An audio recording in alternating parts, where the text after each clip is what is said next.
We're rolling. She said it, man. I don't know if the camera caught it, but she said it. We are rolling. Sharp Customs. Another little tidbit of what we do. You know, I actually had a few viewers. They watched the repair on the wood stove, and they wanted to know. They wanted an update. That's what they wanted. They wanted an update on the wood stove. Well, as you can see, we got one of these crazy. Yeah, there's nothing hooked to this. It works off heat. It's kind of funky.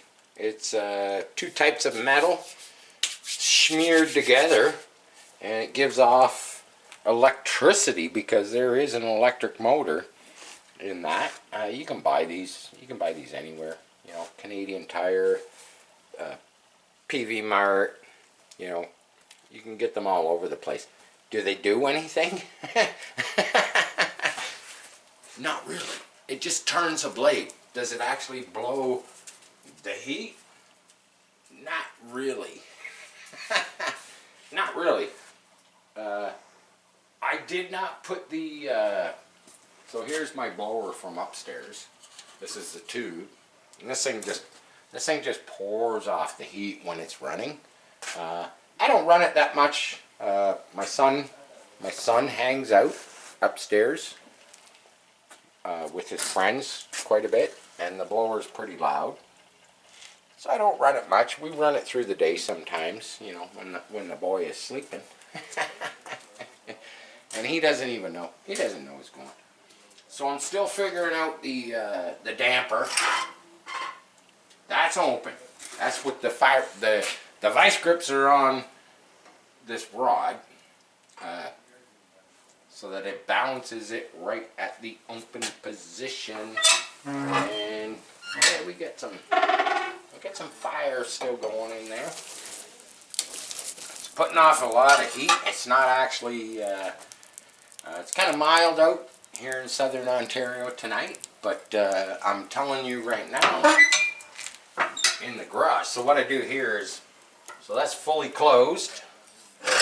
Right now what I'm doing is I rotate my my makeshift crucible, and then I turn it, I open it just a wee bit, because I've had a few plumes around this collar of smoke come out. But there you go, there's a little update. Yeah, it's up and running. My furnace, I have a gas furnace up in the upstairs of the garage. Me and the camera girl, we kind of went at it a few days ago. We cleaned it all out, blew it out. We, you know, we checked what we know. You know, I don't know a whole bunch about gas furnaces. You know, there's pressure switches, there's limit switches, I know the basics. And yeah, we couldn't get it running. It would be nice if it was running, because when you come out here in the morning, you know, I stoke this up before I go in the house. I put a big old chunk in there, and it's usually still burning in the morning, but it's still, you know, it's a little chilly. It's a little chilly in here first thing in the morning, till you get that, you know, till you load it up and get her cooking away. But it's nice to have the gas furnace. Just you know, you come in, you just tweak the thermostat a bit, and it starts pumping the heat, and it's like, oh, it's so nice and warm. And then you get the wood stove going, turn the thermostat off, and bada boom, bada bing, you're good for the rest of the day. You know, all day today, I've pretty much been in here in a t-shirt, which is great. That's, you know, there's no other way to work in your shop than in a t-shirt. But let's jump over to this bad boy. So we've got the British 34. That's what I'm going to call it. That's what I'm naming it. We've got the British 34 up there. That in a few short days, maybe a week or so, I'm probably going to pull that down, and I'm going to powder coat the pieces. I'm going to take it apart. I'm going to powder coat the pieces I need to powder coat on the frame. You know, the brackets, the engine mounts, stuff like that. And then I'm going to probably work on getting some color on the body, because everybody's been, everybody's like, I get all kinds of feedback and comments on how to paint it. I've kind of already got a color scheme for it up here.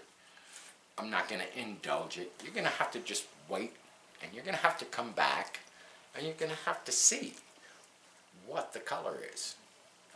I think it's pretty bitchin'.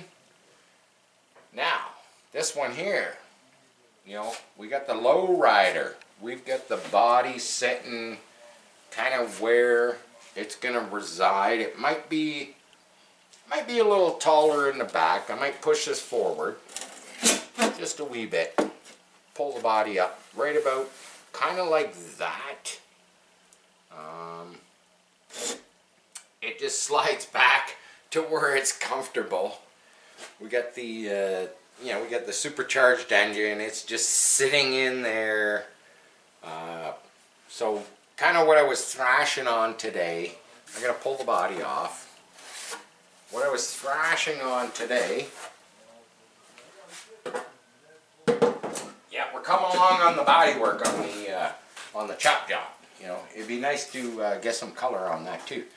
But what I was working on today was kind of getting this 4-stroke motor kind of mounted in place. And as you can see, it's mounted. It's mounted. We got some makeshift electronics. I got a servo to run the throttle. This is a whipper snipper weed eater. I don't know, this clutch gets pretty hot. So what I'm running here this time around is I'm running a little piece of square cable into a collet.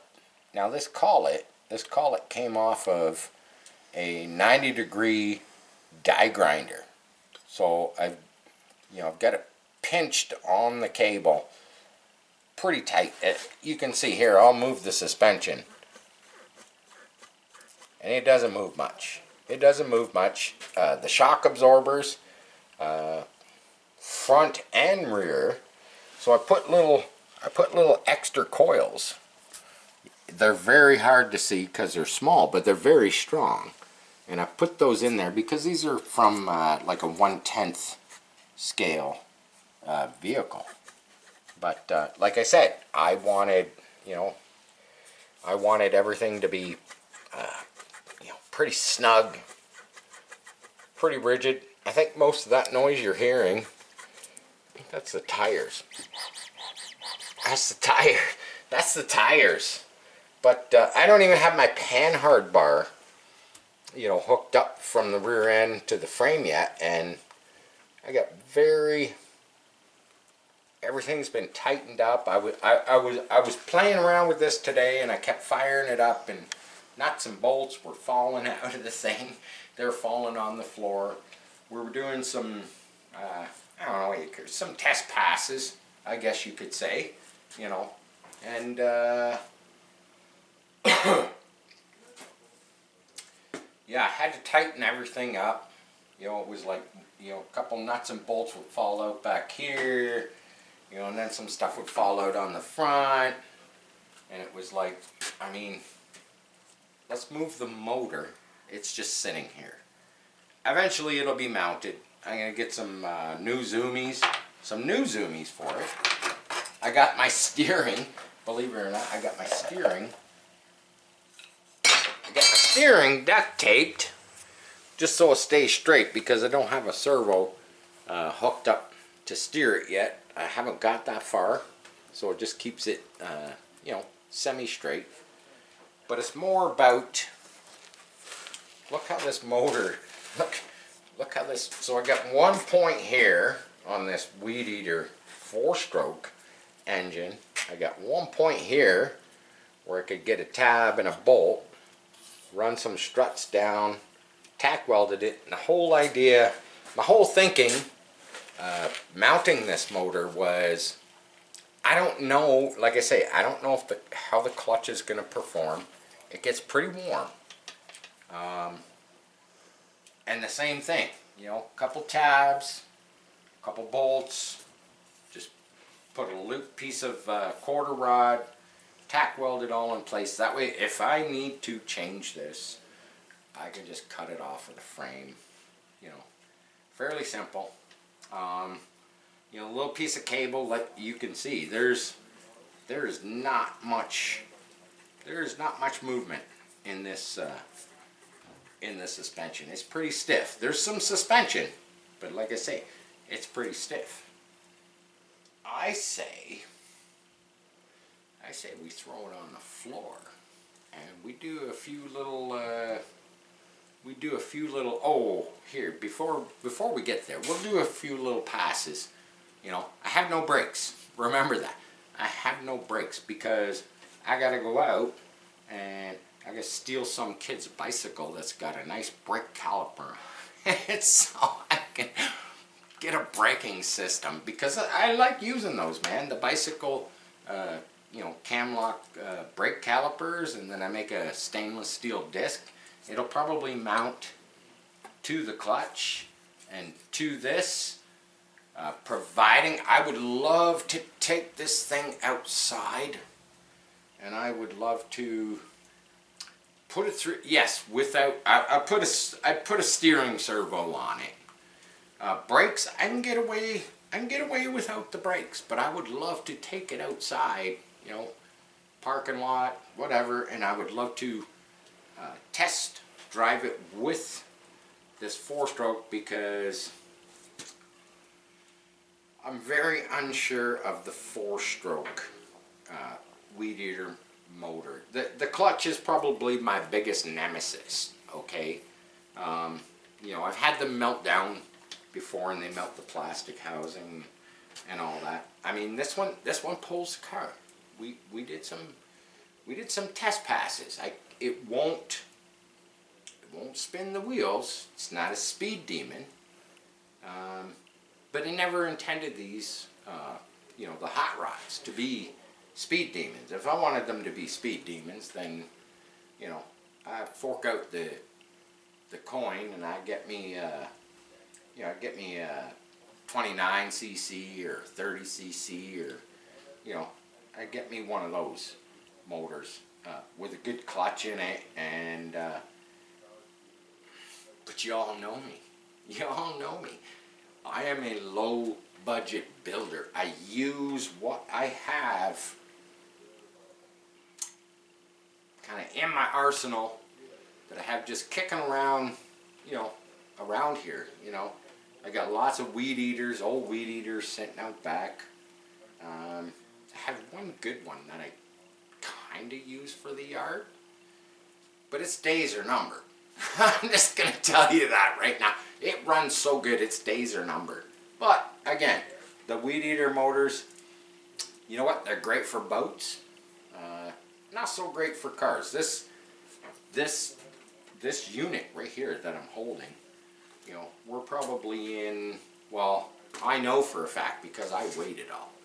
I weighed it all, and I've actually added some stuff with the body sitting on here, and the fake motor in it is 27 pounds. 27 pounds, and we know that the English coupe is 34 pounds. That sucker is a pig. That's 34 pounds. You don't want to get hit in the ankle with that car. And it's not the fastest, and it's not the greatest. Here's something interesting. I had a lot of viewers talk about tune pipes, you know, carburation. This carburetor right here that is on this 4-stroke engine is an identical carburetor that is on that car sitting up on the shelf.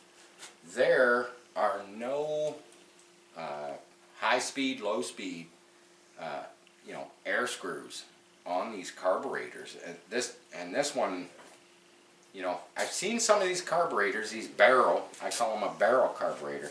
I've seen some where you can adjust, in here where the throttle is, there's there's like a little needle setting there that you can adjust the needle that goes down through the barrel. This one literally has nothing.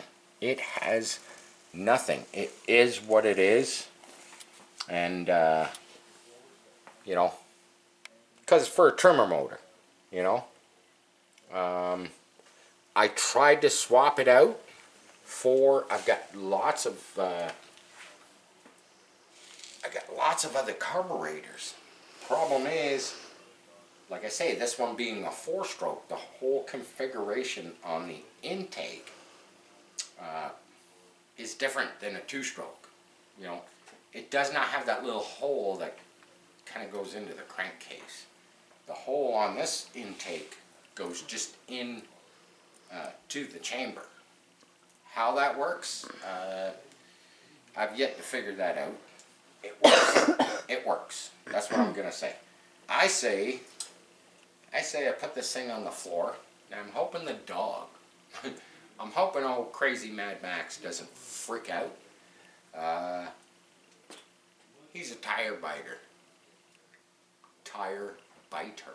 He likes to bite the tires on these when they're running, like especially when it's moving. He tries to grab it, and it's like, yeah, I don't want him putting holes, in the brand new tires. But let's put it down on the ground. I'm gonna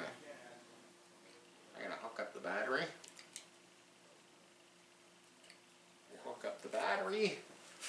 We'll put her down on the ground. We got a little, I cleaned up a wee bit in here, so we got a little bit of a drag strip. Now remember, I have no brakes. I have no brakes, and I have no steering. So I'm going to use my foot. I'm going to use my foot to stop this. Now I ran it just as the chassis. I think I'm going to throw the body. I'm going to throw the body on it just for.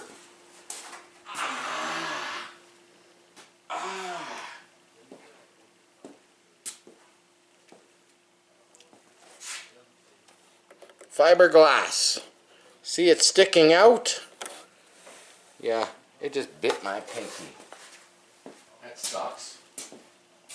I'm gonna stick the body on just for shits and giggles. I hope it stays. It should just kind of hang out there.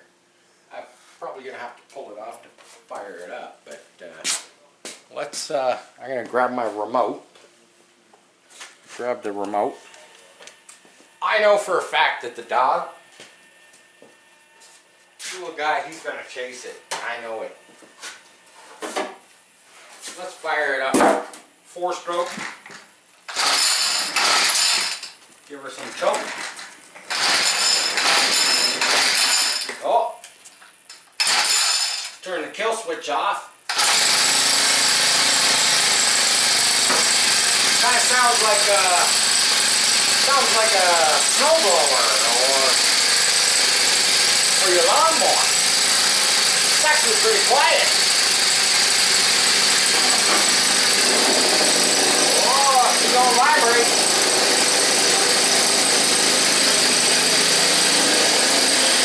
Hey, you leave it alone. Ready? Are you ready?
could, I kinda wish we could put some sand on the floor.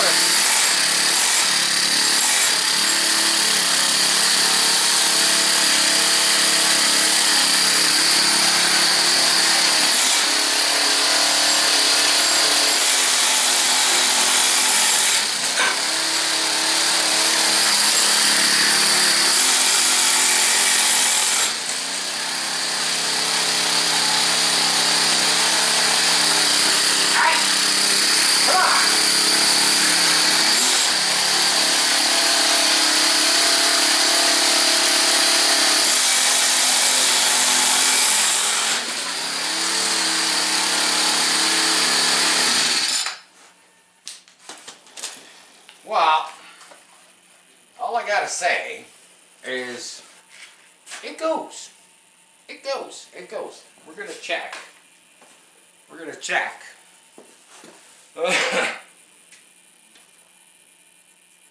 Yeah, the clutch. The clutch is pretty hot.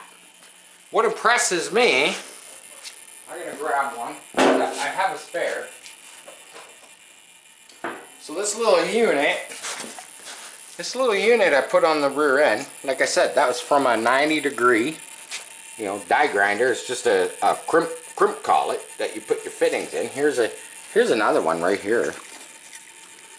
I machined it a bit, drilled it, made it fit on the front of the rear end, spun it in the lathe. It's nice and true, and then I just got a little piece of flex cable in here with the square going into the clutch. And I thought for sure that would slip a whole lot, but it doesn't seem to be slipping.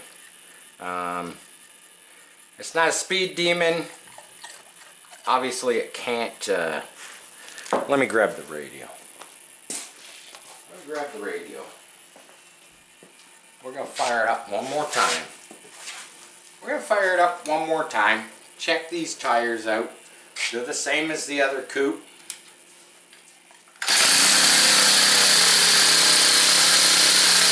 That's a 4-stroke. It's not a 2-stroke, so you can't put a 2 pipe on it.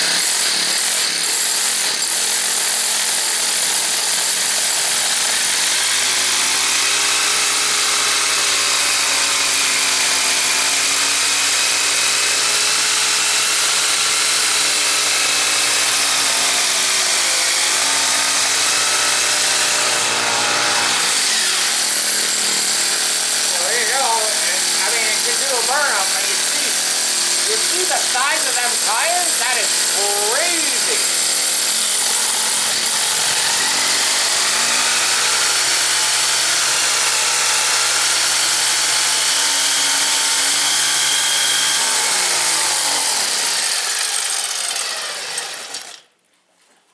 Not sure what happened there. Oh, we had a little, my little throttle.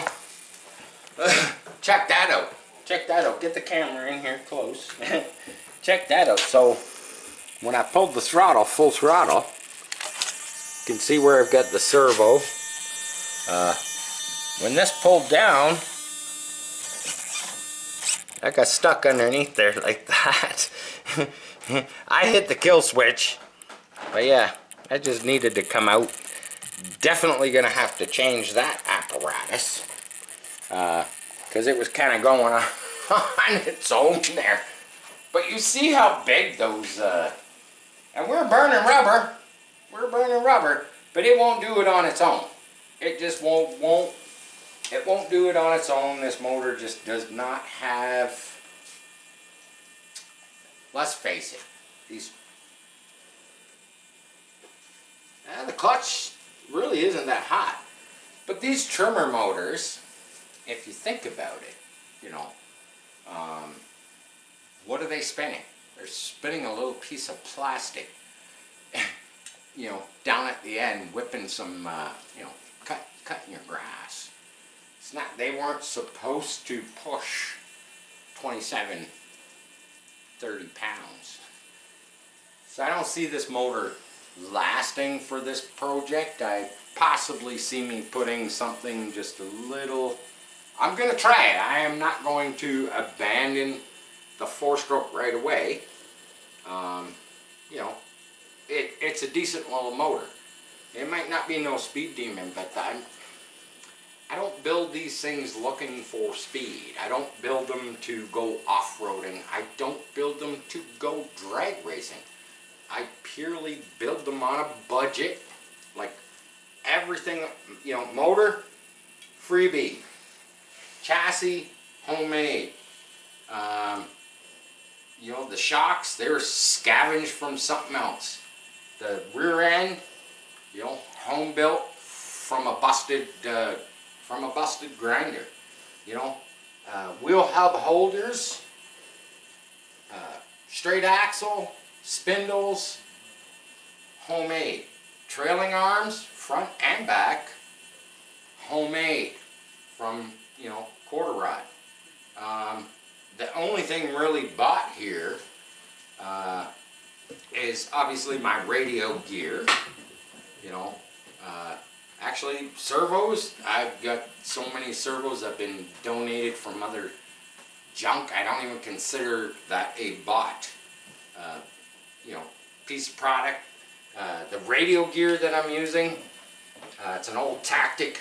It's an old Tactic radio that I literally was using almost 20 years ago when I was running gas boats. Same transmitter, same receiver.